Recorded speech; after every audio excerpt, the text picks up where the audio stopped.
자, 국방부의 사드 발사대 추가 배치 보고 누락 파문이 드디어 황교안 전 국무총리한테도 넘어갔습니다. 자, 강 기자. 네. 무슨 이야기입니까? 또 퀴즈를 하나 또 준비했다는데 이것도 뭡니까? 이 퀴즈를 공개하기까지 참 많은 시간을 기다렸는데 한번 맞춰보시기 바라겠습니다. 공통점은 해서 낙연, 경화, 상조, 그리고 사드가 있습니다. 자, 이 공통점 뭐라고 보십니까, 기자들? 청문회 아닙니까? 청문회. 사드도 곧 청문회를 하자고 하고 있으니까 더불어민주당 측에서. 최석호 기자는 어떻게 봤나요? 지금 웃고 계신데. 저 신문 봤습니다. 아, 그렇습니까? 자, 국민일보 만평인데 공개하겠습니다. 자, 정답 거꾸로 위장전입이라는 겁니다. 그러니까 사드가 지금 4기가 몰래 배치됐다는 그런 의혹이 제기됐으니까 이런 만평이 나왔는데, 자, 그러면 또 재밌는 만평을 하나 더 준비했는데, 한번 제가 살펴보겠습니다. 일단은 청와대가 어제 그 한민구 국방부 장관과 김관진 전 국가안보실장을 불러서 조사를 했지 않습니까? 만평에 보시면 한민구 장관 그리고 김관진 전 국가안보실장이 사드 발사대 4기 몰래 반입됐다라는 만평이 나왔습니다. 그런데 바로 그 한 명이 오른쪽에 하나 있죠. 보니까 황교안 전 총리예요. 쉿.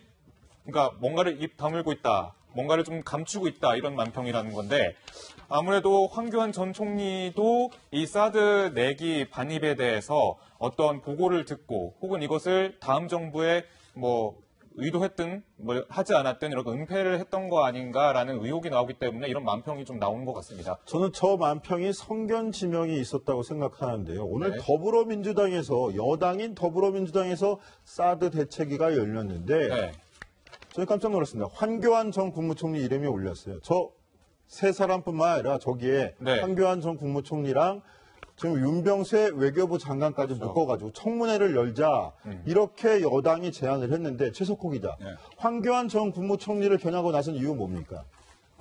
지휘 계통상 누가 저걸 마지막으로 결정을 했겠습니까? 대통령이 없는 상황에서 황교안 당시 대통령 권한대행이 마지막 책임자였습니다. 그렇기 때문에 국회 동의 절차가 없었고 사드 배치 결정의 투명성이 부족했다는 지적 속에서 당연히 여당은 황교안 전 국무총리까지 불러서 우리 한번 따져보자 이러한 의견을 내고 있는 겁니다.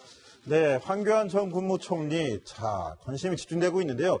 지난 2월 국회에 나와서 이렇게 답변하게 됐었는데 그 목소리부터 한번 들어보겠습니다. 국회의 동의가 없이 대한민국 영토 전부에 미군이 필요하면 언제든지 무기와 부대를 배치할 수 있다면 이 대한민국 식민지지 이게 주권 국가입니까? 그 별도의 행위에 대해서 국회의 심의 동의를 받아야지요.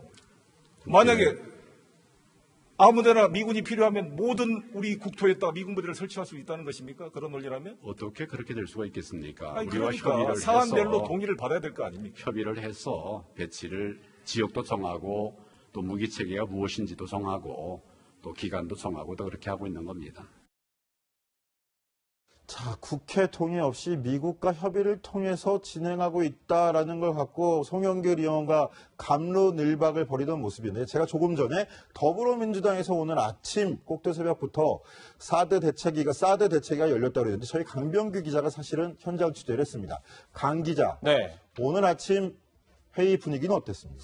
예, 실제로 그동안 이제 민주당 사드 특위가 한 11차례, 오늘로 11차례 회의를 갖는 셈인데 그동안 진상규명 해야 된다라고 외쳤지만 일단은 여러모로 일단 집중을 받지 못했습니다. 그런데 이제 사드 보고 누락 논란이 좀 제기가 되니까 아마 이런 진상조사 그리고 청문회 요구가 좀 탄력을 받아서 좀 보시는 것처럼 화기애애한 좀 웃는 분위기가 좀 이뤄졌던 것 같습니다. 일단은 결론으로 좀 정리해드리면 6월쯤이 청문회를 열기에 좀 적당한 시점 같다. 여러 의정 일정을 고려했을 때 그런 말이 나왔고요. 또 일단은 아까 말씀드렸듯이 전 정부 그 안보 외교 라인에 대한 청문회를 좀 열어야 된다라는 그런 얘기도 좀 들려왔습니다.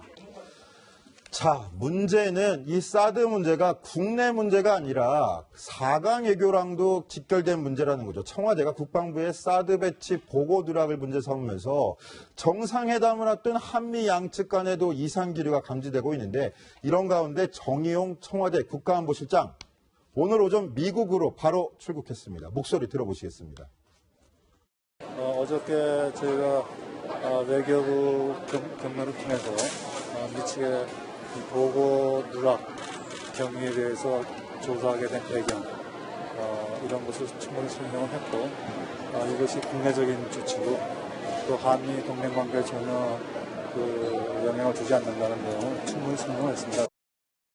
자, 이 사드 보건 누락 문제를 가장 처음 적발해서 끄집어낸 정의용 국가안보실장, 미국과는 아무런 영향이 없을 것이다. 미국 관계에는. 이렇게 얘기했는데 이현수 기자 동의하십니까? 계속 그렇게 안심을 시키고 있는 분위기긴 한데요. 실제로 그럴 수도 있겠지만 지금 약간의 이상 기류도 좀 보이는 것 같습니다. 딕더빈 민주당 상원 원내 총무가 사실 어제 문재인 대통령과 만났었습니다.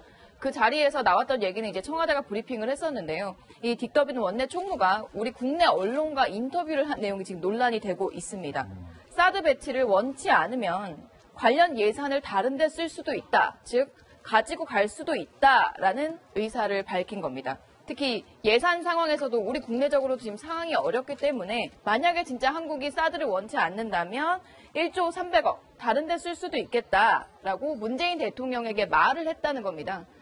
청와대에서 브리핑으로 나오진 않았는데 이 발언을 문재인 대통령에게 직접 했다는 거고요.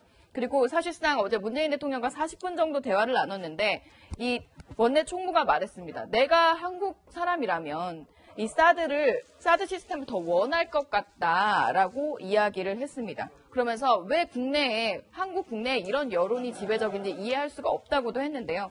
이게 비단 미국만의 일이 아닙니다. 중국 정부와도 관련이 되어 있는데 중국 정부에서는 어제 정부 차원에서 엄중히 우려한다. 이 논란 자체에 대해서 사실상 국내에서 보고체계 누락 논란임에도 불구하고 중국에서 엄중히 우려한다라고까지 밝혔던 만큼 더 이상 이게 국내 문제가 아니고 국제 문제로 번지는 게 아니냐라는 우려도 나오고 있습니다. 네, 미국과 중국의 사이에서 샌드위치 외교를 또 펼쳐야 되는 건지 그런 아슬아슬한 또 줄타기가 이어지는 건 아닌지 우려대의 목소리도 나오고 있는데요. 정치데스크 꼼꼼히 취재해서 전해드리도록 하겠습니다. 자, 60초 후에 돌아오겠습니다.